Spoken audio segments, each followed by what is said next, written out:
দ্রব্যমূল্য নিয়ন্ত্রণে বিলোনিয়াতের প্রশাসনের লাগাতার অভিযান। রবিবার সন্ধ্যার পর সোমবার বিলোনিয়া ১ নং টিলা বাজারে অভিযান চালায় প্রশাসনের লোকজন। বিলোনিয়া মহকুমা প্রশাসনের পক্ষ থেকে জানানো হয়, ক্রেতাদের কাছে অস্বাভাবিক দ্রব্যমূল্য নেওয়া হচ্ছে কিনা বিষয়টি সরজমিনে খতিয়ে দেখতেই এই অভিযানে 3টি গ্যাস সিলিন্ডার আটক করা হয়। বাজারের একটি সবজি আড়তকে সিল করে দেওয়া হয়। এছাড়াও একটি জায়গাতে দ্রব্যমূল্যের কিছুটা গরমিল ধরা পড়লেও তেমন বড় ধরনের কোনো গরমিল দেখা যায়নি বলে প্রশাসনের পক্ষ থেকে জানানো হয়েছে। প্রশাসনের পক্ষ থেকে বলা হয়, এই দুর্যোগপূর্ণ পরিস্থিতিতে যদি কোনো ব্যবসায়ী ক্রেতাদের কাছ থেকে বেশি দামে জিনিস বিক্রয় করে, তাদের বিরুদ্ধে আইনানুগ ব্যবস্থা নেওয়া হবে।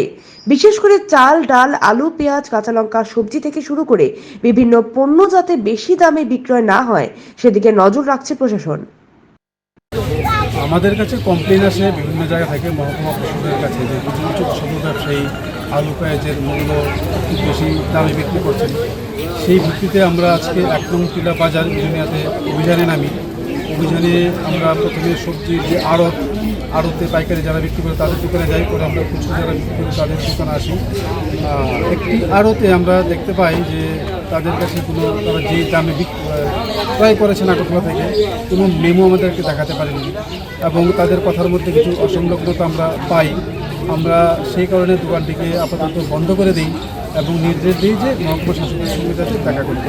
তারপর আমরা খুচরো দোকান যেগুলো আছে সেখানে আমরা যাই, সেখানে দাম স্বাভাবিক আছে।